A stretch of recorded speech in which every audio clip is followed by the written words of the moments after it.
Hi friends, তোমাদের WBJEE 2024-এর pharmacy counselling সম্পর্কিত গতকালকেই কিন্তু ডাব্লিউবিজেই বোর্ডের তরফ থেকে নোটিফিকেশন এবং ডিটেলস তোমাদের টেন্টেটিভ শিডিউল কিন্তু পাবলিশ করে দেওয়া হয়েছে এবং তার সাথে সাথে বেশ কিছু গাইডলাইন্স রুলস রেগুলেশন আছে, তো সেগুলোও পাবলিশ করেছে এবং সেই নিয়ে ডিটেলসে ডিসকাস করেছি আমি এর আগের ভিডিওতে। ভিডিওটা না দেখে থাকলে এই ভিডিওর ডেসক্রিপশন বক্সে এবং আই বাটনে লিঙ্ক দিয়ে রাখবো, সেখান থেকে গিয়ে অবশ্যই কিন্তু তোমরা দেখে নেবে। এবার ব্যাপার হচ্ছে আজকের এই ভিডিওতে আমি তোমাদেরকে ডিটেলসে আলোচনা করব তোমাদের বেশ কিছু কোয়ারিজ যেগুলো রাউন্ড 1 সম্পর্কিত রয়েছে। রাউন্ড 2 এরটা আমি রাউন্ড 2 এর আগে আমি ক্লিয়ার করে দেবো, বাট এখন আপাতত আমি কথা বলবো রাউন্ড 1টাকে নিয়ে। যেমন প্রথমত হচ্ছে রাউন্ড 1-এ যদি কারোর অ্যালটমেন্ট না আসে তার কি হবে, দ্বিতীয়ত হচ্ছে যদি অ্যালটমেন্ট আসে তাহলে তাকে কি করতে হবে, তৃতীয়ত হচ্ছে অ্যালটমেন্ট এলে ওই যে 5,000 টাকা যেটা আছে ওটা কি দেওয়াটা ম্যান্ডেটারি কিনা, ফিজিক্যালি ডকুমেন্টস ভেরিফিকেশন করাতে যাওয়াটা ম্যান্ডেটারি কিনা, অনলাইনে ডকুমেন্টস ভেরিফিকেশনটা হয় কিনা বা আপগ্রেডেশন হয় কিনা, তারপর হচ্ছে তোমাদের কি কি ডকুমেন্টস লাগবে তোমাদের এই ডকুমেন্টস ভেরিফিকেশনে সেটা, তারপর হচ্ছে তোমাদের যদি কারোর কোনো রকম এনসিএল এর ইস্যু বা ইডাব্লিউএস ইস্যু থেকে থাকে তো সেটা কি হবে, কিভাবে কি সলভ করা যেতে পারে সেটা নিয়ে ডিসকাস করব। তারপর হচ্ছে তোমাদের যে ধরো তোমরা কেউ আপগ্রেড করতে দিলে, আপগ্রেড করার পর সেকেন্ড রাউন্ডে কি এই কলেজটা তোমার সিটটা রইলো, মানে সেকেন্ড রাউন্ডে যদি নতুন কলেজ না পাও সেক্ষেত্রে এটা থাকবে কি থাকবে না বা কি ব্যাপার স্যাপার, এই রকম বিভিন্ন রকম তোমাদের ডাউট এবং কোয়ারিজগুলো নিয়ে ডিসকাস করবো আজকের এই ভিডিওতে। কাজে ভিডিওটা প্রথম থেকে অবশ্যই শেষ পর্যন্ত দেখবে। ভিডিও ভালো লাগলে একটা লাইক করে দেবে, ভিডিওটা খুব বেশি বেশি করে শেয়ার করে দেবে, চ্যানেলে নতুন হয়ে থাকলে সাবস্ক্রাইব করে নোটিফিকেশনটা ক্লিক করে সেটাকে অলেতে সেট করে দেবে এবং কোনো রকম কোনো ডাউট কোনো কোয়ারিজ থেকে থাকলে ডেফিনেটলি সেটা কমেন্ট বক্সে লিখে জানাবে। এছাড়া আমি এই ভিডিওর ডেসক্রিপশন বক্সে এবং প্রথম পিন কমেন্টে একটা গুগল ফর্মের লিঙ্ক দিয়ে দিয়েছি, তোমরা তোমাদের যার যে ডাউট সেই ডাউটগুলো ওই গুগল ফর্মে তোমরা জানাতে পারো এবং ওখানে তোমরা তোমাদের যে কন্ট্যাক্ট ডিটেলস দেবে অর্থাৎ মেল আইডি অথবা হোয়াটসঅ্যাপ, সেটার থ্রু আমি তোমাদেরকে তার রিপ্লাই মানে যে ডাউটটা গুগল ফর্মে তুমি জানাবে সেই ডাউটটার রিপ্লাই আমি তোমাদেরকে করে দেবো, তাই অবশ্যই কিন্তু গিয়ে ফিল করে নাও।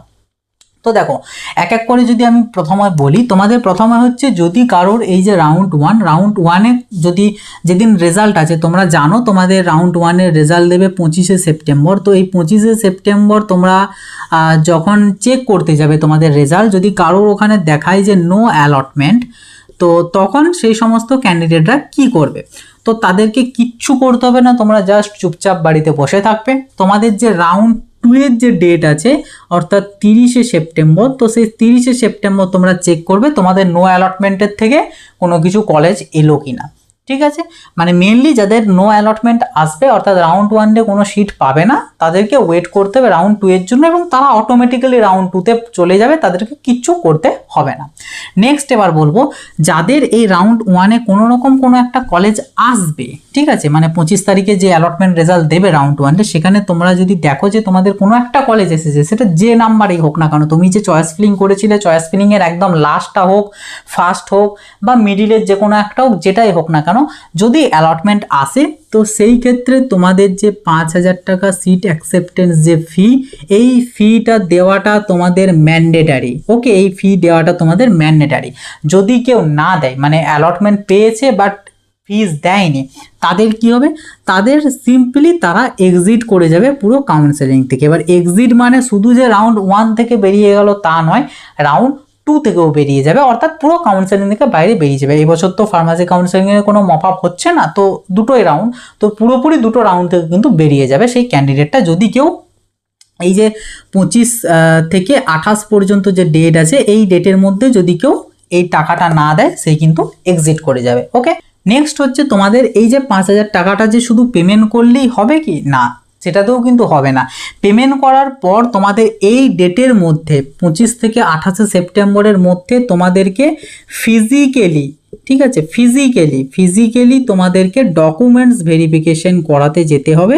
কোথায় না, যে কলেজটাতে তুমি অ্যালটমেন্ট পেয়েছো সেই কলেজটাতে, ঠিক আছে, ফিজিক্যালি যেতে হবে। ফিজিক্যালি কোনো রকম কোনো অনলাইন এখানে তোমাদের হয় না, ঠিক আছে, কোনো রকম কোনো online documents verification, online upgradation কোনো কিচ্ছু এখানে হয় না। যা হবে গোটাটাই কিন্তু তোমাদের ফিজিক্যালি, পুরোটাই ফিজিক্যালি হবে। তো তোমাদেরকে ফিজিক্যালি যেতে হবে। ডেট কি, এই ডেট টাইম যদি বলি স্পেসিফিক টাইম 10টা AM থেকে 3 PM। ওকে, 10 AM থেকে 3 PM। তবুও আমি বলবো তোমাদের যাদের যে কলেজে অ্যালটমেন্ট আসবে সেই কলেজের ওয়েবসাইট থেকে কলেজের কন্ট্যাক্ট নাম্বার নিয়ে একবার জেনে নেবে যে স্যার কবে কি যাব, সে যা ডেট বলবে সেই ডেট অনুযায়ী যেতে পারো, অথবা এই ডেট এবং এই টাইমের মধ্যে চলে যেতে পারো, কোনো প্রবলেম কিছু হবে না, তোমাদের ফিজিক্যালি ডকুমেন্টস ভেরিফিকেশন হয়ে যাবে। তো কেউ যদি ফিজিক্যালি ডকুমেন্টস ভেরিফিকেশনটা না করে, জাস্ট পেমেন্টটা করে যায়, তো ফিজিক্যালি ডকুমেন্টস ভেরিফিকেশন যদি কেউ না করে, সেই ক্যান্ডিডেটটাও কিন্তু পুরো কাউন্সেলিং থেকে এক্সিট করে যাবে। কাজেই এক কথায় যদি বলি, কারোর যদি রাউন্ড 1-এ অ্যালটমেন্ট আসে, তাকে 5,000 টাকাটা দেওয়াটা ম্যান্ডেটারি, এবং ফিজিক্যালি ডকুমেন্টস ভেরিফিকেশন করাটাও কিন্তু তার ম্যান্ডেটারি। এবার ব্যাপার হচ্ছে, যদি কেউ ফিজিক্যালি ডকুমেন্টস ভেরিফিকেশন না করায়, সে তো এক্সিট হয়ে গেল, বাট যেহেতু 5,000 টাকাটা দিয়েছিল, তো এই 5,000 টাকাটা পরে সে ফেরত পেয়ে যাবে। 5,000 টাকাটা ফুল পাবে না, 4,000 টাকা পাবে। কি প্রসিডিওর থাকবে সেই নিয়ে আমি ভিডিও দেবো, ওটা বিটেকদেরও কাজে লাগবে এবং তোমাদেরও কাজে লাগবে, তো সেটা পাবে। বাট ফিজিক্যাল ভেরিফিকেশন করিয়ে নিলে আর এই টাকাটা ফেরত পাবে না, তো ওটা নিয়েও আমি পরে তোমাদেরকে জানিয়ে দেবো। মেনলি যদি কেউ না করায় ফিজিক্যাল ভেরিফিকেশন, সে এক্সিট হয়ে যাবে, বাট টাকাটা ফেরত পেয়ে যাবে। আর যারা টাকা পেমেন্ট করবে না, তারা তো এক্সিট হয়েই গেল, আর কোনো কিছু না। তো এটা হলো তোমাদের ব্যাপার। নেক্সট এবারে তোমাদের যেটা মানে থিং, সেটা হচ্ছে এই যে ফিজিক্যাল যে ডকুমেন্টস ভেরিফিকেশনটা করাবো, এখানে তোমাদের কি কি ডকুমেন্টস লাগবে। দেখো, ফিজিক্যালি ডকুমেন্টস ভেরিফিকেশনের ক্ষেত্রে তোমাদের মেনলি বেশ কিছু টুকটাক কিছু ডকুমেন্টস লাগবে। আমি সেগুলো নিয়ে পরবর্তীতে ডিটেলসে জানিয়ে দেবো, এবং ফরম্যাট আরও সমস্ত কিছু দিয়ে দেবো। আমি জাস্ট এখানে জানিয়ে রাখছি, তোমাদের মেনলি 5,000 টাকাটা দেওয়ার পর যে অ্যালটমেন্ট লেটারটা পাবে, সেই অ্যালটমেন্ট লেটারটা লাগবে, WBJEর অ্যাডমিট কার্ড লাগবে, WBJE র্যাঙ্ক কার্ড লাগবে, তারপর তোমাদের লাগবে 10th-এর অ্যাডমিট কার্ড অথবা বার্থ সার্টিফিকেট, 10th-এর মার্কশিট, 12th-এর মার্কশিট, 12th-এর অ্যাডমিট কার্ড, তারপর তোমাদের OCI ক্যান্ডিডেটদের OCI সার্টিফিকেট, তোমাদের যারা ক্যাটাগরি আছো, তো ক্যাটাগরিদের ক্ষেত্রে ক্যাটাগরি সার্টিফিকেট, OBC হলে NCL, EWS হলে EWS, যেটা 1/4/2024-এর পর ইস্যু করা, আর SC ST-দের ক্ষেত্রে এরকম কোনো কিছু নেই, ওদের ক্যাটাগরি সার্টিফিকেট হলেই তোমাদের চলবে। আর TFW যদি ক্যাটাগরি হয়ে থাকো, তাহলে তোমাদের ইনকাম সার্টিফিকেটের ফরম্যাটটা লাগবে। আর হচ্ছে গিয়ে যদি PWD ক্যান্ডিডেট হও, তো সেক্ষেত্রে PWD যে সার্টিফিকেটটা রয়েছে তোমাদের, সেই PWD সার্টিফিকেট। তো এরকম বেশ কয়েকটা ডকুমেন্টস রয়েছে তোমাদের, যেগুলো লাগবে ডকুমেন্টস ভেরিফিকেশনের সময়। এবার তুমি ডিপেন্ড করছে তুমি কিসের জন্য ডকুমেন্টস ভেরিফিকেশনটা করছো, আপগ্রেডেশনের জন্য ডকুমেন্টস ভেরিফিকেশন করছো নাকি অ্যাডমিশনের জন্য করছো। যদি আপগ্রেডেশনের জন্য করো, তাহলে এই জিনিসগুলো লাগবে, এবং কোনো রকম কোনো ফিজ লাগবে না, নো ফি, ঠিক আছে, নো ফি। অর্থাৎ এক কথায় যদি বলি, তাহলে হচ্ছে পুরোটাই ফ্রি, ঠিক আছে। কোনো রকম কোনো টাকা তোমাদেরকে কলেজকে পেমেন্ট করতে হবে না যদি তুমি আপগ্রেডেশন করো, ঠিক আছে। বাট তুমি যদি অ্যাডমিশন নাও, অ্যাডমিশনের জন্য তুমি যদি ডকুমেন্টস ভেরিফিকেশন করো, তাহলে এই যা ডকুমেন্টস বললাম এগুলো তো লাগবে। এর পাশাপাশি তোমাদের মেডিকেল ফিটনেস লাগবে, তোমাদের অ্যান্টি র্যাগিং সার্টিফিকেট লাগবে, দেন তোমাদের লাগবে আরও কয়েকটা টুকটাক ডকুমেন্টস লাগবে। হ্যাঁ, যাদের তোমার ধরো কোনো আগে অন্য কোনো কলেজে বা ইউনিভার্সিটিতে পড়তে, সেখানকার মাইগ্রেশন সার্টিফিকেট লাগবে, স্কুল লিভিং সার্টিফিকেট লাগবে, এইরকম আরও কয়েকটা ডকুমেন্টস লাগবে যারা অ্যাডমিশন নেবে। বাট আপগ্রেডেশনের জন্য ওগুলো লাগবে না। আপগ্রেডেশনের জন্য প্রথমে যে কয়েকটি ডকুমেন্টস বললাম, সেই সমস্ত ডকুমেন্টসগুলোই শুধুমাত্র লাগবে, আর কোনো রকম কোনো ফি লাগবে না, পুরোটাই কিন্তু ফ্রি এখানে। মানে আপগ্রেডেশনটা, আর অ্যাডমিশন হলে তো অবভিয়াসলি সেখানে অ্যাডমিশন ফিজটা তোমাদেরকে দিতে হবে, এবং সেই সমস্ত ফিজের ব্যাপারে কলেজের সাথে কথা বলে জেনে নেবে, বা ওয়েবসাইটে মেনশন থাকলে তো খুবই ভালো জিনিস। তো সেটা গেল তোমাদের ডকুমেন্টস ভেরিফিকেশন। এবার এখানে ব্যাপার হচ্ছে তোমাদেরকে মানে কি করতে হবে, তোমরা জাস্ট মানে যারা আপগ্রেডেশন করবে, তোমরা যাবে কলেজে, যাবে যে ডেট টাইম আছে সেই ডেট টাইমের মধ্যে যাবে, যাওয়ার পর ডকুমেন্টসগুলো দেবে। দেওয়ার সাথে সাথে তোমরা যদি আপগ্রেডেশন করাও, তো সেক্ষেত্রে ইএস আপগ্রেডেশন একটা ফর্ম আছে, এই ইএস আপগ্রেডেশন ফর্মটা ওই ডকুমেন্টসের সাথে এক্সট্রা দিতে হবে। দেওয়ার পর দিলেই তারা তোমার ডকুমেন্টসটা আপগ্রেড করিয়ে দেবে, এবং আপগ্রেড করানোর পর তোমার একটা আউটকাম ডকুমেন্টস পাবে। এই যে আউটকাম ডকুমেন্টস, এই আউটকাম ডকুমেন্টস কিন্তু তোমাদের প্রত্যেকটা কেসের ক্ষেত্রে আসবে। মানে তুমি যেটাই করো না কেন, আপগ্রেডেশন করো, অ্যাডমিশন নাও, বা যাই করো না কেন, একটা আউটকাম ডকুমেন্টস পাবে, একদম প্রফেশনাল আউটকাম ডকুমেন্টস, ঠিক আছে। আমি দেখিয়ে দেবো পরে। তো মেনলি আপগ্রেডেশনের জন্য দিয়ে দেবে এবং হয়ে যাবে।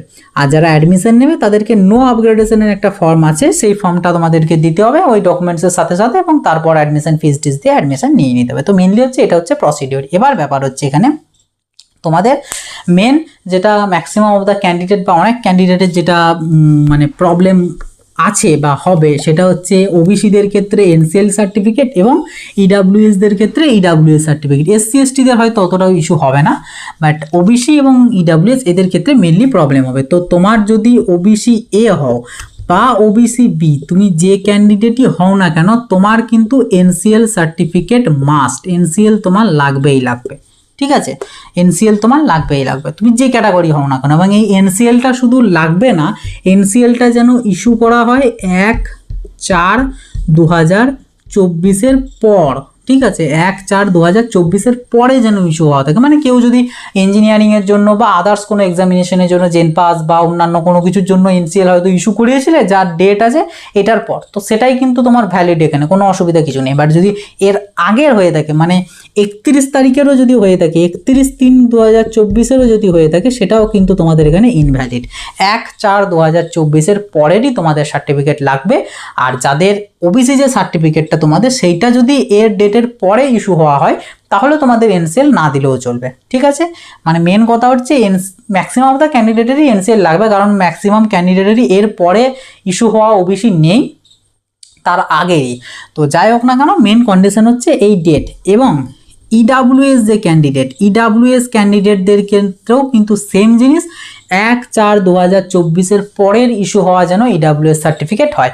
কেউ যদি হয়তো 2024 জানুয়ারি মাসে হয়তো ইডাব্লিউএস সার্টিফিকেট বের করেছো, সে তো বলতেই পারে যে আমার তো এটা এই বছরেরই, বাট না, ওটাও ইনভ্যালিড। এই ডেটের পরে তোমাদের ইস্যু হওয়া হতে হবে, তবে সেটা ভ্যালিড এবং তবে তুমি সেটা পাবে, মানে সেটার ইউটিলাইজ করতে পারবে। আদারওয়াইজ কিন্তু তোমার কোনো রকম কোনো কাজ দেবে না সেই সার্টিফিকেটটা। এবার ব্যাপার হচ্ছে, অনেকের আছে যার ইডাব্লিউএসতে অ্যাপ্লাই করা আছে কোনো একটা জায়গাতে ডিস্ট্রিক্ট ম্যাজিস্ট্রেটের কাছে বা কোনো একটা জায়গাতে পেন্ডিং রয়েছে, এটার ক্ষেত্রে হয়তো হতে পারে। তো সেগুলোর ক্ষেত্রে কি কোনো কনসিডার করা হবে? না, কোনো কিছু কনসিডারেশন এখানে হবে না। তুমি যেদিন ফিজিক্যালি ডকুমেন্টস ভেরিফিকেশন করাতে যাবে, অবভিয়াসলি সেটা 28 তারিখের মধ্যে তোমাদেরকে যেতে হবে। তো তার মধ্যে তুমি যদি, তোমার যদি সিট অ্যালটমেন্ট হয় ওই ক্যাটাগরি হিসাবে, তো তুমি যদি তাদের টেবিলে ডকুমেন্টসের সাথে এই ডকুমেন্টস দিতে পারো তাহলে তুমি সেই ক্যাটাগরি রইলে, আদারওয়াইজ তুমি জেনারেলে কনভার্ট হয়ে গেলে।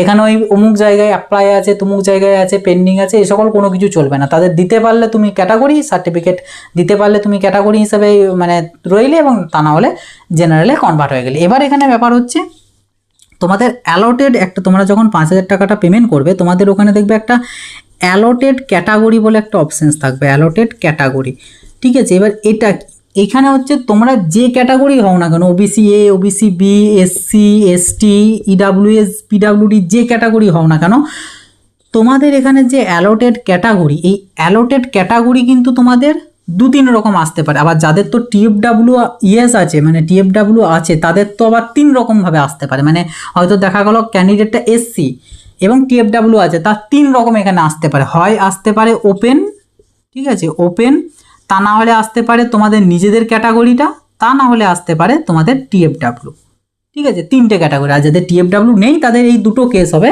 মানে হয় তার নিজের যে ক্যাটাগরি সেই ক্যাটাগরিটা, যদি ওবিসি হয় তো ওবিসি এ অথবা ওপেন, ওবিসি বি হলে ওবিসি বি অথবা ওপেন। মানে ওপেনটা কিন্তু সবার ক্ষেত্রে কম্পালসারি, ওপেন হিসাবেও আসতে পারে। তার কারণ আমাদের যে কলেজগুলোতে যদি 100টা সিট থাকে, 100টা সিটের মধ্যে ম্যাক্সিমাম সিট মানে 50টার মতনই সিট বলতে পারো থাকে আমাদের ওপেনের জন্য।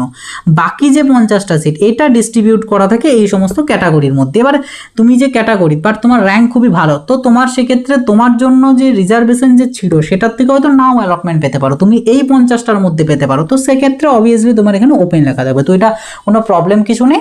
বাট এখান থেকে একটা বেনিফিট বলতে পারো যে, ধরো তোমার ওবিসি বি ক্যান্ডিডেট তুমি, এবং তোমার অ্যালটেড ক্যাটাগরি এসেছে ওপেন, তো সেই ক্ষেত্রে তোমার কিন্তু এনসিএল না দিলেও চলবে, কারণ তুমি সিটটা পেয়েছো ওপেন হিসাবে, তুমি ওবিসি হিসাবে পাওনি, যে কারণে তোমার এনসিএলটা বা ওবিসি সার্টিফিকেটটা ম্যান্ডেটারি না। হ্যাঁ, কলেজ তোমার কাছ থেকে চাইতে পারে, বাট রুলসে কিন্তু নেই। রুলসে হচ্ছে অ্যালটেড ক্যাটাগরি তোমার যেটা থাকবে সেইটা সার্টিফিকেট লাগবে। কেউ হয়তো ইডাব্লিউএস ক্যাটাগরি বাট তার এসেছে ওপেন হিসাবে, তারও কিন্তু ইডাব্লিউএস না দিলেও চলবে, বা না মানে না হলেও চলবে তার ইডাব্লিউএস সার্টিফিকেট, তার যেহেতু তার ওপেনে এসেছে। তো এটা একটা ব্যাপার, মানে অ্যালটেড ক্যাটাগরির উপর ডিপেন্ড করছে তোমার। আর একটা জিনিস এখানে বলে দিই, টিএফডাব্লিউর ক্ষেত্রে টিএফডাব্লিউ কী জিনিস, কী ব্যাপার না ব্যাপার, এই নিয়ে অলরেডি একটা ভিডিও বানানো আছে। এই ভিডিওর ডেসক্রিপশন বক্সে আমি সেই ভিডিওটার লিঙ্ক দিয়ে দেবো, ওখান থেকে জেনে নেবে। যদিও ওটা বিটেকের সময় বানিয়েছিলাম, বাট সেম জিনিস অ্যাপ্লিকেবল। ওখানে হয়তো আমি ইঞ্জিনিয়ারিংয়ের মানে এক্সাম্পলগুলো দিয়েছিলাম ইঞ্জিনিয়ারিংয়ের কলেজগুলোর, বাট সেম থিং এখানের ক্ষেত্রেও। তো টিএফডাব্লিউ যাদের ইএস আছে, এবার ইএস কাদের আছে না আছে অনেকে আবার বুঝতে পারছে না। তো তার জন্য যদি সিম্পলিফাই করে বলি, তাহলে হচ্ছে তোমাদের যাদের র্যাঙ্ক কার্ডে টিএফডাব্লিউ র্যাঙ্ক আছে তারা জানবে তোমাদের টিএফডাব্লিউ ইএস আছে, আর যাদের কোনো টিএফডাব্লিউ র্যাঙ্ক নেই তারা জানবে তোমাদের নো করা আছে।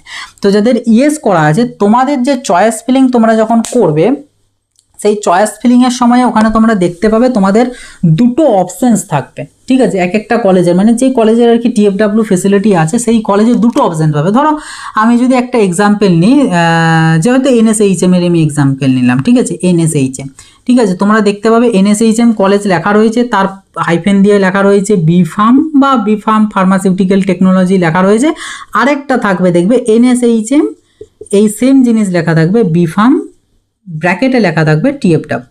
তো এইটা তোমাদেরই একমাত্র থাকবে যাদের টিএফডাব্লিউ ইএস আছে, যাদের টিএফডাব্লিউ ইএস করা নেই তাদের এই চয়েসগুলো থাকবে না, তাদের শুধু এই অনলি নর্মালগুলো থাকবে, আর যাদের ইএস আছে তাদের এগুলো থাকবে। এবার তোমরা চাইলে এগুলো চুজ করতে পারো, কিন্তু এখানে ব্যাপার হচ্ছে তোমাদের যদি টিএফডাব্লিউতে অ্যালটমেন্ট আসে সেক্ষেত্রে কিন্তু তোমাদের ইনকাম সার্টিফিকেটের যে ফরম্যাটটা দেওয়া আছে ইনকাম সার্টিফিকেটের আমাদের ডাব্লিউবিজেই তরফ থেকে, সেই ইনকাম সার্টিফিকেটটা কিন্তু লাগবে। মানে এক প্রকার বলতে পারো এইগুলোর ক্ষেত্রে যেমন ক্যাটাগরি সার্টিফিকেট লাগছে, তো টিএফডাব্লিউর ক্ষেত্রে ইনকাম সার্টিফিকেটটাই হচ্ছে ক্যাটাগরি সার্টিফিকেট, যে কারণে ইনকাম সার্টিফিকেট লাগবে। এবার ব্যাপার হচ্ছে যদি তোমরা টিএফডাব্লিউর এই যে চয়েসগুলো এগুলো যদি কেউ ফিল না করো, মানে টিএফডাব্লিউ ক্যান্ডিডেট বাট চয়েসগুলো টিএফডাব্লিউ ফিল করোনি, তো অবভিয়াসলি তোমার অ্যালটেড ক্যাটাগরি কখনো টিএফডাব্লিউ আসবে না, যার কারণে তোমার ইনকাম সার্টিফিকেটও লাগবে না।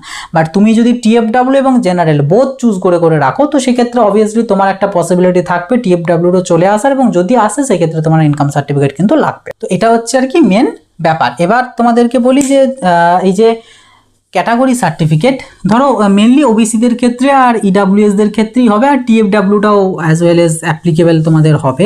তো সেটার ব্যাপারটা যদি বলি, দেখো তোমরা যদি তোমাদের ডকুমেন্টস ভেরিফিকেশনের সময় অর্থাৎ 28 তারিখের মধ্যে অ্যালটমেন্ট পেয়েছো এবং অ্যালটেড ক্যাটাগরিতে তোমাদের ওই ক্যাটাগরিগুলো রয়েছে, কিন্তু তোমরা কোনো ওই ওবিসি হলে এনসিএল, ইডাব্লিউএস হলে ইডাব্লিউএস সার্টিফিকেট যেগুলো 1/4/2024 পর ইস্যু হওয়া, বা টিএফডাব্লিউর ক্ষেত্রে ইনকাম সার্টিফিকেট তুমি দিতে পারলে না, তো সেই ক্ষেত্রে তোমাদের সেই সমস্ত ক্যাটাগরিগুলো চেঞ্জ হয়ে যাবে ওপেন, অর্থাৎ জেনারেল ক্যাটাগরি হয়ে যাবে তোমাদের হয়ে যাবে, এবং ফার্স্ট রাউন্ডে যে সিটটা পেয়েছিলে সেই সিটটা কিন্তু তোমাদের ক্যান্সেলড হয়ে যাবে, ঠিক আছে, ক্যান্সেলড হয়ে যাবে তোমাদের সেই সিটটা, মানে সেই সিটটা তোমাদের বাতিল হয়ে গেল, এবং এক কথায় যদি বলি রাউন্ড 1টা তোমাদের কিন্তু নষ্ট হয়ে গেল। তোমরা একবারে পার্টিসিপেট করছো রাউন্ড 2তে এবং অ্যাজ এ জেনারেল ক্যাটাগরি, ঠিক আছে। এবার তোমার যা র্যাঙ্ক সেই র্যাঙ্কে যদি জেনারেল হিসেবে তোমার কোনো কলেজ পাওয়ার কথা থাকে, তাহলে রাউন্ড 2তে অবভিয়াসলি কোনো কলেজ পাবে। অনেকের আবার ধারণা আছে যে ফার্স্ট রাউন্ডে কোনো ক্যাটাগরি হিসেবে যেহেতু সে অ্যালটমেন্ট পেয়েছিল তাই ওপেনে কনভার্ট হওয়ার পরেও তার সেটাই আসবে বা যে কোনো একটা আসবে, এমনটা নয়। সে রাউন্ড 2তে জেনারেল হয়ে গেছে, এবার জেনারেল অনুযায়ী সে যদি কোনো কলেজ পাওয়ার কথা থাকে তাহলে সে পাবে, আদারওয়াইজ সে পাবে না, এটা হচ্ছে মেন ফ্যাক্ট। বাট তোমাদের কনভার্ট করে নেওয়া যাবে, এখানে একটা অপশানস আছে বা সুযোগ আছে তোমাদের ক্যাটাগরি চেঞ্জ করার, এবং এটা তাদেরই হবে যাদের সার্টিফিকেট থাকবে না, মানে সার্টিফিকেট নেই, যাদের এনসিএল নেই, এসডিও হয়তো ইস্যু করেনি, তো সেক্ষেত্রে কারণ এনসিএল এর ক্ষেত্রে এসডিও এবং মানে কলকাতা ছাড়া বাকি সমস্ত ডিস্ট্রিক্টের ক্ষেত্রে একটাই অথরিটিকে দিয়ে ইস্যু করাতে হবে, সেটা হচ্ছে এসডিও, আর কলকাতা হলে কয়েকটা অথরিটি আছে তাদেরকে দিয়ে ইস্যু করাতে হবে। তো এগুলো ছাড়া অন্য কোনো অথরিটিকে দিয়ে ইস্যু করালে সেটা ভ্যালিড নয়, তো কেউ যদি অন্য কাউকে দিয়ে করাও সেটা ইনভ্যালিড, বা যদি না থাকে তো না থাকে হয়েই গেল। তো সেই সমস্ত তোমাদের ক্যান্ডিডেটদেরকে কিন্তু ফার্স্ট রাউন্ডে ওপেনে কনভার্ট করে নিতে হবে, যে কলেজে অ্যালটমেন্ট পেয়েছো সেই কলেজে গিয়ে তোমরা যখনই ডকুমেন্টস ভেরিফিকেশনে সার্টিফিকেটের অভাব থাকবে তারাই দেখবে ওখান থেকে তোমাকে চেঞ্জ করে দেবে, এবং আমি দেখো এখানে একটা সার্টিফিকেট দিয়ে দিচ্ছি, এইরকম তোমাদেরকে একটা কনফার্মেশন পেজ দিবে, যেখানে দেখো নিচে লেখা আছে, এটা আর কি ইঞ্জিনিয়ারিং এর ক্ষেত্রে, তো এইরকমটা লেখা থাকবে এই ক্যান্ডিডেটটা যেমন ওবিসি থেকে ওপেনে কনভার্ট হয়েছে, তো এখানে দেখো লেখা রয়েছে যে ওবিসি থেকে ওপেনে কনভার্ট হয়েছে, তো তোমার যে ক্যাটাগরি থাকবে সেটার থেকে ওপেনে কনভার্ট হবে সেটাই কিন্তু এখানে লেখা থাকবে। আর তোমাদের যারা ইএস আপগ্রেডেশন করবে তাদের ক্ষেত্রেও দেখো আমি এখানে দিয়ে দিচ্ছি, এরকম টাইপের কিন্তু একটা ডকুমেন্টস পাবে, এবং এটা কিন্তু নিয়ে আসবে, কারণ প্রাইভেট কলেজের ক্ষেত্রে অনেক সময় তারা ইএস আপগ্রেডেশন করে না, বা তারা বলে হ্যাঁ করে দিয়েছি, কিন্তু আদতেও দেখা যায় তারা কিন্তু করেনি। যদিও আমাদের ফার্মাসির ক্ষেত্রে অতটা এরকম হয় না, মেনলি এগুলো নার্সিংয়ের ক্ষেত্রে এরকম স্ক্যামটা চলে, কিন্তু তবুও তোমরা এগুলো দেখে নেবে, এইরকম পাবে। এবং নিচে দেখো লেখা রয়েছে যে ওই উইলিংনেসের কাছে দেখো লেখা রয়েছে ইএস আপগ্রেডেশন, তো এটার দ্বারা বুঝতে পারবে হ্যাঁ তোমার যে ফর্মটা বা অ্যাপ্লিকেশনটা সাকসেসফুলি আপগ্রেড করা হয়েছে ফর রাউন্ড 2 এর জন্য, ঠিক আছে। তো তুমি যাই করো না কেন, এই যে আপগ্রেডেশন করলেও এরকম একটা কনফার্মেশন পাবে, ক্যাটাগরি চেঞ্জ করলেও একটা কনফার্মেশন পাবে, এবং তুমি যদি অ্যাডমিশন নাও সেক্ষেত্রেও তুমি একটা কনফার্মেশন পাবে, তবে সেটার ক্ষেত্রে লেখা থাকে পিআই রিপোর্টিং বলে একটা থাকে, পিআই রিপোর্টিং স্লিপ বলে লেখা থাকে, এবং অ্যাডমিশন নিলে আর অসুবিধা নেই, সেক্ষেত্রে ওটা না দিলেও চলবে তোমার, কারণ তুমি তো ফিস পেমেন্ট করে অ্যাডমিশন হয়ে যাচ্ছে। বাট ক্যাটাগরি চেঞ্জ বা আপগ্রেডেশন হলে এই ডকুমেন্টসগুলো কিন্তু তুমি কিন্তু খুব ভালো করে চেক করে নেবে যে দিচ্ছে কিনা, যদি না দেয় তোমার রেসপন্সিবিলিটি, কলেজ থেকে তোমাকে নিয়ে নিতে হবে ডকুমেন্টসটা, তা না হলে কিন্তু তোমারই পরবর্তীতে প্রবলেম হতে পারে। তো এটা হচ্ছে মেন ফ্যাক্ট এবং ক্যাটাগরি চেঞ্জ। এবার তোমাদের লাস্ট যে ডাউট সেটা হচ্ছে তোমরা যদি আপগ্রেডেশন করতে দাও তো সে আপগ্রেডেশন করতে দিলে তোমাদের সেকেন্ড রাউন্ডে ওই সিটটা থাকবে কিনা। দেখো আমি যদি একটা ক্যান্ডিডেটের এখানে ধরি, সে হয়তো 5টা চয়েস ফিলিং করেছিল, ঠিক আছে, তার অ্যালটমেন্ট এসেছে 3 নাম্বারে, ঠিক আছে, 3 নাম্বারে অ্যালটমেন্ট এসেছে। যদিও অ্যালটমেন্ট প্রসেস নিয়ে আমি কিন্তু অলরেডি একটা ভিডিও দিয়েছি, সেই ভিডিওটা অবশ্যই দেখে নেবে, ওখানে বেশ কিছু গুরুত্বপূর্ণ তথ্য দিয়েছি। এখানে জাস্ট আমি মানে উপরে একটুখানি জাস্ট আমি তোমাদেরকে বলে দিচ্ছি যেটুকু এখানে বলাটা প্রয়োজন, বাট ডিটেলস জানতে চাইলে কিন্তু অবশ্যই অ্যালটমেন্ট প্রসেসের ভিডিওটা দেখে নেবে। তো তোমার ধরো এই 3 নাম্বারে অ্যালটমেন্ট হয়েছে ফার্স্ট রাউন্ডে এবং তুমি আপগ্রেড করতে দিয়েছো, তো সেকেন্ড রাউন্ডে রাউন্ড 2তে তোমার পসিবিলিটি থাকবে 1 নাম্বারটাতে তোমার অ্যালটমেন্ট আসার অথবা 2 নাম্বারটাতে আসার। তুমি যখনই 3 নাম্বারে অ্যালটমেন্ট পেয়েছো, এই 3-এর পরে যতগুলোই চয়েস থাকুক না কেন সেই সবগুলো কিন্তু ডাব্লিউবিজেইর সিস্টেম থেকে ডিলিট হয়ে যাবে, মানে মুছে যাবে, এগুলো আর তোমার থাকবে না। তোমার পোর্টালে হয়তো শো করবে, বাট ডাব্লিউবিজেইর কাছে কিন্তু এগুলো থাকবে না, এগুলো কিন্তু পুরোটাই ডিলিট হয়ে যাবে। শুধু এই কয়েকটি থাকবে, মানে যেটাতে পেয়েছো সেটা আর তার উপরেরগুলো যতগুলো রয়েছে। এই ক্ষেত্রে 2টো রয়েছে তো 2টো, তো তোমার সেকেন্ড রাউন্ডে হয় এই 2টোর মধ্যে কোনো একটা অ্যালটমেন্ট আসবে অথবা এই 3 নম্বরটাই তোমার কাছে ফেরত আসবে, ঠিক আছে। মানে এখানে সিটটা তোমার থাকবে, তুমি যদি আপগ্রেডেশন করো তোমার সিটটা থাকবে, কোনো মানে সিটটা তোমার চলে যাবে না। এখানে তোমরা যখন কাউন্সেলিংয়ে মানে ফিজিক্যাল ভেরিফিকেশনের সময় আপগ্রেড করাতে যাবে, অনেক কলেজ হয়তো তোমাদেরকে বলবে যে আপগ্রেড করলে সিট থাকবে না, সিট বাতিল হয়ে যাবে, উমুক তুমুক বিভিন্ন কিছু বলবে, কারণ তারা চায় অ্যাডমিশন হোক ক্যান্ডিডেটটা। তো সেক্ষেত্রে কোনো কিছু না, ওই সকল কোনো ব্যাপার না। সিস্টেম হচ্ছে এটা, যদি তুমি নতুন কলেজ পাও, মানে উপরের দিকের কোনো একটা কলেজ পাও, সেই ক্ষেত্রে এই কলেজটা কিন্তু তোমাদের বাতিল হয়ে যাবে, তখন হাজার চেষ্টা করলেও আর এই কলেজটাতে কিন্তু তুমি ফেরত পাবে না। বাট যদি তুমি নতুন কলেজ না পাও, মানে তুমি যেটাই পেয়েছো তার উপরের দিকে যতগুলো কলেজ রয়েছে তার মধ্যে কোনোটাতেও না পাও, সেক্ষেত্রে তুমি এটাই আবার ফেরত পাবে। তো এটা হচ্ছে মেন ফ্যাক্ট। এবার যদি বড় এক্সাম্পল দিই, তুমি হয়তো 20 নাম্বার চয়েসটাতে তুমি অ্যালটমেন্ট পেয়েছো, তো তুমি আপগ্রেডেশন করতে দিলে তোমার সেকেন্ড রাউন্ডে পসিবিলিটি থাকবে 1 থেকে 19-এর মধ্যে যে কোনো একটা কলেজ আসার অথবা 20 নাম্বারটাই ব্যাক আসার। তো এটা হচ্ছে মেন তোমাদের অ্যালটমেন্টের ব্যাপার। আর অ্যালটমেন্ট সবসময় টপ টু বটম হয়, টপ টু বটম এইভাবেই কিন্তু তোমাদের মানে অ্যালটমেন্টের ইয়েটা হয়। এই নিয়ে ওই ভিডিওটাতে আমি ডিসকাস করেছি, অনেকে আছে যারা বটম টু টপ বলে, এই নিয়ে আমি পরবর্তীতে একটা ভিডিও দেবো। একটা ক্যান্ডিডেটের সে ওরকম শুনে পরে সেই মতন করেছিল এবং তার ভালো র্যাঙ্ক ছিল, কিন্তু সে সেই মতন কলেজ পায়নি, মানে যেটা সে ডিজার্ভ করতো সেই কলেজ কিন্তু সে পায়নি বা তার আসেনি। তো সেই নিয়ে আমি পরে জানাবো। তো টপ টু বটম কিন্তু হয়, উপর দিক থেকেই তোমার হয়ে আসবে, যেটাতে হয়ে যাবে সেটাতে। ওটা আমি অ্যালটমেন্টের প্রসেসটাতে জানিয়েছি, ওই ভিডিওটা কিন্তু অবশ্যই দেখে নেবে, মাস্ট দেখে নেবে, তা নাহলে কিন্তু মানে ওটা না জানলে চয়েস ফিলিংয়ে যদি গোলমাল করে দাও, আর এবারে তো চয়েস ফিলিং একবারই করতে পারবে, তো পুরোপুরি কিন্তু কাউন্সেলিং নষ্ট হয়ে যাবে, কাজে অবশ্যই কিন্তু দেখে নেবে। তো এটা হচ্ছে ব্যাপার তোমাদের। আর ফার্মাসির প্রাইভেট কলেজগুলোর ক্ষেত্রে তোমরা যখন যাবে, আমি কিন্তু বারবার বলছি, তোমরা যে ডিসিশনটা নিয়ে যাবে সেটা নিয়ে যেন ব্যাক আসো, মেন কথা।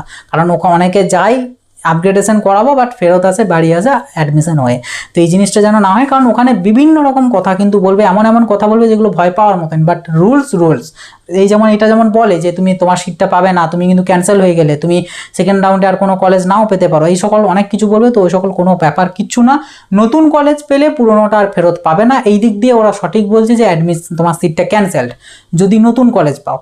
বাট যদি না পাও সেক্ষেত্রে এটা তোমার ফেরত আসবে, এটা তোমার রইলো তোমার হাতে, তাই অসুবিধার কিছু নেই, তোমরা যেটা হিসাবে যাচ্ছ। এবং আমি বলবো প্রত্যেকটা ক্যান্ডিডেট তোমরা যদি মানে চাও আপগ্রেডেশন করতে পারো। তবে হ্যাঁ, এখানে আরেকটা জিনিস, এই যে ধরো এই এক্সাম্পলটা যদি নিই, যে 20 নাম্বার অ্যালটমেন্ট এসেছে এবং আপগ্রেডেশন করবে কিনা বুঝতে পারছো না, তো সেক্ষেত্রে তোমার জাস্ট নিজেকে একটা প্রশ্ন করবে যে আমার 1 থেকে 19-এর মধ্যে যে কলেজগুলো রয়েছে, এই কলেজগুলোর মধ্যে যেটা খুশি আমার যদি অ্যালটমেন্ট আসে আমি সেটাতে ভর্তি হবো কিনা, এটা নিজেকে কোয়েশ্চেন করবে। যদি নিজের উত্তর আসে যে হ্যাঁ আমি নেব, তাহলে আপগ্রেডেশনে দিবে। যদি উত্তর আসে যে না, আমার যদি এর মধ্যে এই 15 নাম্বারটা যদি পেয়ে যায় তাহলে আমি অ্যাডমিশন নেবো না, বাট বাকিগুলো যদি আসে তাহলে আমি রাজি আছি। তো এইরকম যদি কোনো কন্ডিশন থাকে তাহলে 20 নাম্বারটাতে অ্যাডমিশন নিয়ে নাও, কারণ ওইভাবে তো আর তোমার জন্য তো কাউন্সেলিং হয় না, কাউন্সেলিংয়ের প্রসেসের হিসাবে হয়, এবং সেই হিসাবে এর মধ্যে থেকে যে কোনো একটা আসতে পারে, এবং তার মধ্যে অবভিয়াসলি 15টাও আসতে পারে যেটা তুমি চাইছো না। তো সেক্ষেত্রে তুমি বলছো অ্যাডমিশন নেবে না ওটাতে, তো যেটার জন্য তোমার বেটার এটা দিয়ে অ্যাডমিশন নেওয়া। আর তাছাড়া মাঝখানে এরকম উমুকটি হলে চলবে না, এই জিনিসগুলো ঠিক না, কারণ চয়েস ফিলিং করার সময় এই জিনিসগুলোকে মানে এই জিনিসগুলোকে মেনটেন করেই চয়েস ফিলিংটা করতে হয়। কারণ তা না হলে এই মাঝখানে এরকম ঢুকিয়ে দিলে নিজেরই পরবর্তীতে সমস্যা হয়। চয়েস ফিলিং কীভাবে কী করবে না করবে এই নিয়েও অলরেডি ভিডিও দেওয়া আছে জেনপাসের এক্সাম্পল নিয়ে, তো তোমরা চাইলে সেটা দেখতে পারো, বা যদি তোমরা বলো যে এটার জন্য ডেডিকেটেডভাবে বানাতে তো কমেন্ট বক্সে লিখে জানিও। আমি যদিও আগের ওই ভিডিওটার লিঙ্ক ভিডিও ডেসক্রিপশন বক্সে আমি দিয়ে দেবো, সেখান থেকে গিয়ে দেখে নেবে যে অ্যালটমেন্টের প্রসেসটা যেটা জেনপাসের জন্য বানিয়েছিলাম। তো সেম প্রসেস প্রত্যেকটার ক্ষেত্রে আমাকে কোনো না কোনো একটা এক্সাম্পল দিয়ে বোঝাতে হবে, যে কারণে আমি জেনপাসের দিয়ে এটা বুঝিয়েছিলাম। তো তোমরা যদি বলো এটার জন্য বোঝাতে তো এটার জন্য বুঝিয়ে দেবো, তো জিনিসটা সেম থাকে, বাট অবশ্যই অ্যালটমেন্ট প্রসেসটা কিন্তু তোমাদেরকে দেখতে হবে। ওটা না দেখলে চয়েস ফিলিং লিস্টটা তোমাদের বুঝতে পারবে না। তো এই হচ্ছে তোমাদের বেশ কিছু ডাউট এবং কোয়ারিজ যেগুলো তোমাদের ছিল ফার্স্ট রাউন্ড সম্পর্কিত, যেগুলো ক্লিয়ার তোমাদের করে দিলাম, যে সমস্ত কিছুই করা যাবে, ক্যাটাগরি চেঞ্জ করা যাবে, যাদের নেই করা যাবে, সিট রিজার্ভ থাকবে যদি নতুন না পাও, ইত্যাদি ইত্যাদি ব্যাপার। আর 5,000 টাকার পেমেন্টের ব্যাপারটাও তো বললাম, পেমেন্টটা অবশ্যই করতেই হবে। আর তোমাদের যাদের রাউন্ড 2-তে অ্যালটমেন্ট আসবে তাদের ক্ষেত্রে অবশ্যই 5,000 টাকাটা তখন পেমেন্ট করতে হবে। রাউন্ড 1-এ কোনো কিছু যেহেতু আসছে না পেমেন্ট করতে হবে না। রাউন্ড 2 এর জন্য রাউন্ড 2-তে আমি তোমাদেরকে বলে দেবো যে কাকে কী করতে হবে। এখন আপাতত রাউন্ড 1-এর জন্য বললাম। তো আশা করছি রাউন্ড 1 কাউন্সেলিংটা নিয়ে, মানে WBJEE 2024-এর ফার্মাসি কাউন্সেলিংয়ের রাউন্ড 1 নিয়ে তোমাদের আর কোনো রকম কোনো ডাউটস নেই। যদি থেকে থাকে অবশ্যই সেটা কমেন্ট বক্সে লিখে জানাবে। তাছাড়া গুগল ফর্মটাতেও তোমরা জানাতে পারো, আমি তোমাদের প্রেসক্রাইব করা মানে সোশ্যাল মিডিয়ার থ্রু আমি তোমাকে রিপ্লাই করে দেবো। আর তো এই ছিল আর কি আজকের ভিডিওটা খুব বেশি বেশি করে শেয়ার করে দেবে, এবং ভিডিওটা যদি ভালো লাগে অবশ্যই একটা লাইক করে দেবে। চ্যানেলে নতুন হয়ে থাকলে সাবস্ক্রাইব করে নোটিফিকেশনটা ক্লিক করে সেটাকে অলাতে সেট করে দেবে। তো চলো আসি, আবার দেখা হবে নতুন একটা ভিডিওতে। সকলে ভালো থাকবে, সুস্থ থাকবে, বাই।